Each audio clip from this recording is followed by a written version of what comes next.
बिस्मिल्लाहिर्रहमानिर्रहीम। अस्सलाम वालेकुम।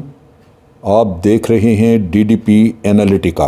आज हम बात करेंगे चाइना और भारत के दरमियान जो मुज़ाकरात हुए, ये 14वां राउंड था उनका। और लगता यूँ है कि जैसे लद्दाख के एरिए में हालात फिर कुछ बिगड़ते नज़र आ रहे हैं और यूँ लगता है कि कन्फ्रंटेशन या स्कर्मिशेस, झड़पें ये दोबारा शुरू हो सकती हैं। 14वां राउंड था गुफ्त व शनीद का, जो कि मामलात को हल करने के लिए भारत की साइड पे किया गया, यानी चाइनीज़ भारत की साइड पे आके तो बातचीत करते रहे। ये बुध वाले दिन बातचीत हुई, लेकिन ये बातचीत मुकम्मल तौर पे नाकाम हो गई। इसका कोई मुस्बत नतीजा हासिल नहीं हो सका। दोनों मुल्कों ने बाहर सूरत ये फ़ैसला किया कि वो दोबारा कोई इसके बारे में सोच विचार करके कोशिश करेंगे कि कोई ऐसा हल लेके आएँ, ऐसे सोल्यूशन लेके आएँ जो दोनों साइड्स को एक्सेप्टेबल हों। लिहाजा वो कब होगी बातचीत का अहद तो हो गया, लेकिन बातचीत की तारीख़ अभी नहीं पता। लद्दाख ख़ासा एक अहम इलाका बन चुका है जब से कि चाइना की दिलचस्पी इसमें बढ़ी है। ख़ास तौर पे CPEC का जो प्रोजेक्ट उन्होंने लॉन्च किया और उसके बाद भारत की तरफ से ख़दशात उनको पैदा हुए कि भारत CPEC के रूट को डिस्टर्ब कर सकता है, तो चाइनीज़ ने मुनासिब समझा कि भारत को पहले से ही इसका जवाब दे दिया जाए। अगला राउंड जो है उसकी तवक्को तो है कि वो जल्दी होगा, लेकिन नतीजा उसमें भी कोई पॉजिटिव आता हुआ नज़र नहीं आ रहा।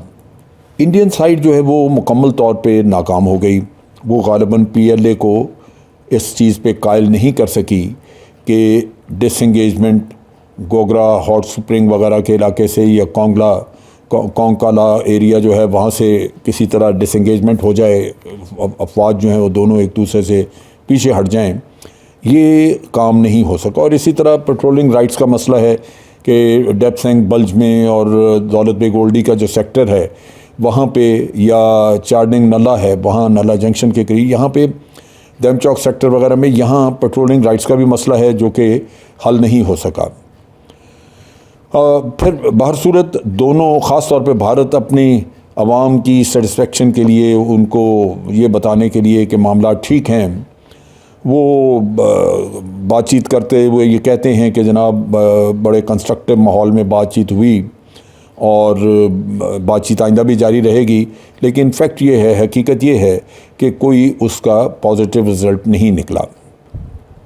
अब ये वाज़ेह है कि PLA किसी भी सूरत में भारत के ख्वाहिश के मुताबिक वो जो अप्रैल 2020 का स्टेटस को एंटी, वो लाजमन उस तरफ नहीं आएगी।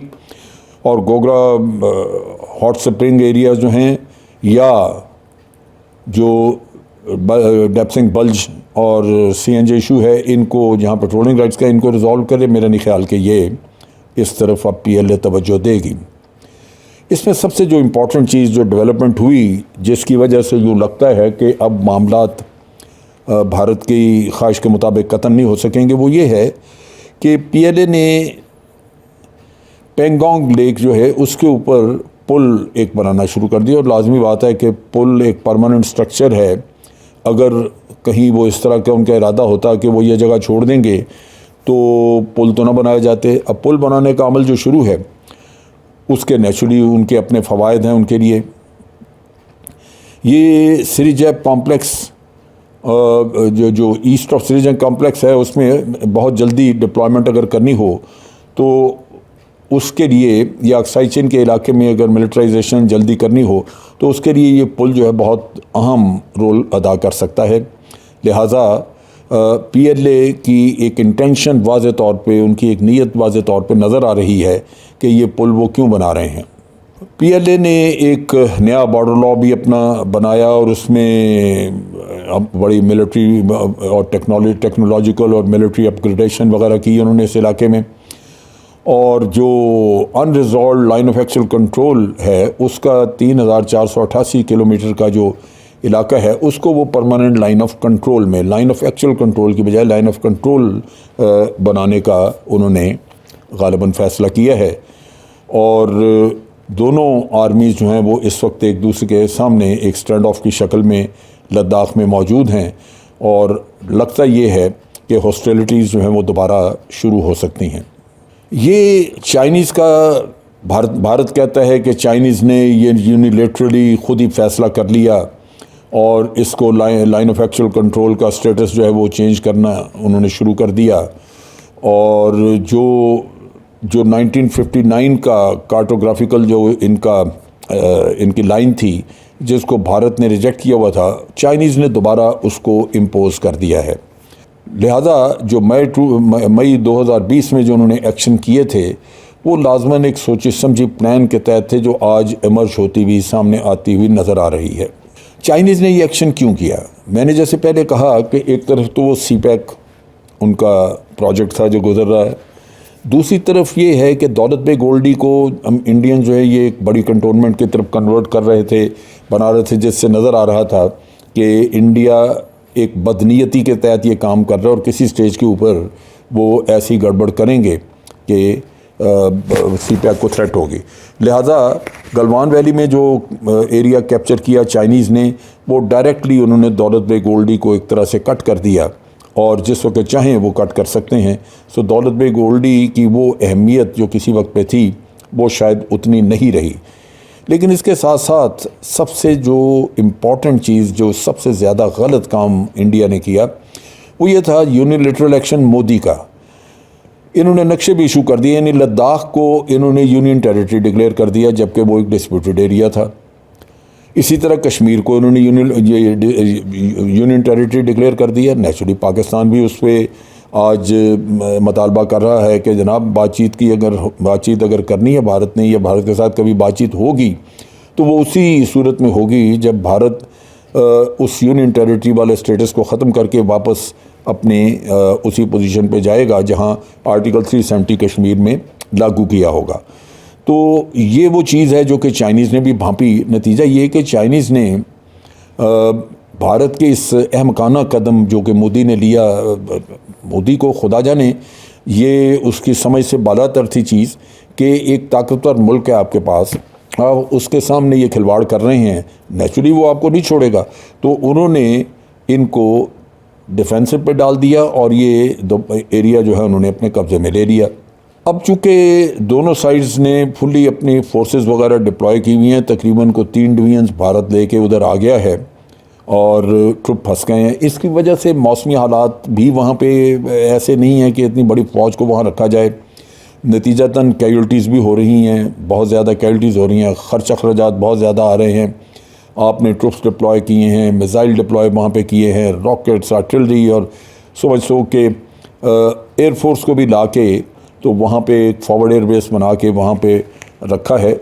चाइनीज़ ने डेफिनेटली अपनी साइड पे बहुत ज़्यादा इंफ्रास्ट्रक्चर बनाया है और उन्होंने अपनी फोर्सेस की भी अपग्रेडेशन बड़ी ज़बरदस्त तरीके से की है।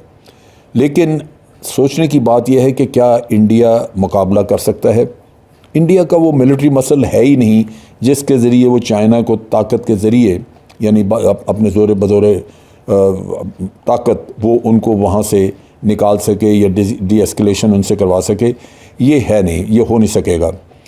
सो नेचुरली चाइना का प्रेसिडेंट शी जिनपिंग, उनको एक अपर हैंड मिल गया है और वो इस स्टेज के ऊपर बॉर्डर्स के ऊपर कॉन्फ्लिक्ट को एस्केलेट तो कर सकते हैं लेकिन डी एस्केलेट नहीं करेंगे। वो अपनी पोजीशन मजबूत करना चाहेंगे। जबकि इंडियन प्राइम मिनिस्टर जो है नरेंद्र मोदी, वो अपनी एक पॉलिटिकल कैलकुलेशन जो उन्होंने की वो चूँकि गलत साबित हो गई, तो अब वो उसको डाउन प्ले करना चाहेंगे।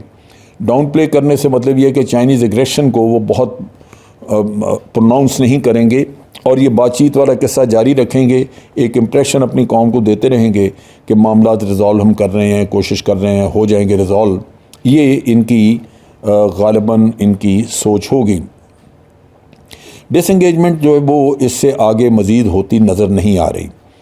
इससे पहले आपको याद होगा कि इंडियन फॉरेन मिनिस्टर और चाइनीज़ फॉरेन मिनिस्टर जो है इनकी मीटिंग हुई थी मॉस्को में वहाँ पे, और उधर जयशंकर ने एक एग्रीमेंट साइन किया था और उसको टोटल सरेंडर था। एक आप अगर उस एग्रीमेंट को देखें तो हकीकतन चाइनीज़ के तमाम डिमांड्स वो उस एग्रीमेंट के तहत मान चुके हुए हैं, जिसमें कि जो लाइन ऑफ एक्चुअल कंट्रोल वाला जो इनका एग्रीमेंट था जो 90s में इन्होंने किया, वो ख़त्म हो चुका है, क्योंकि उसमें उसका कहीं जिक्र ही नहीं है।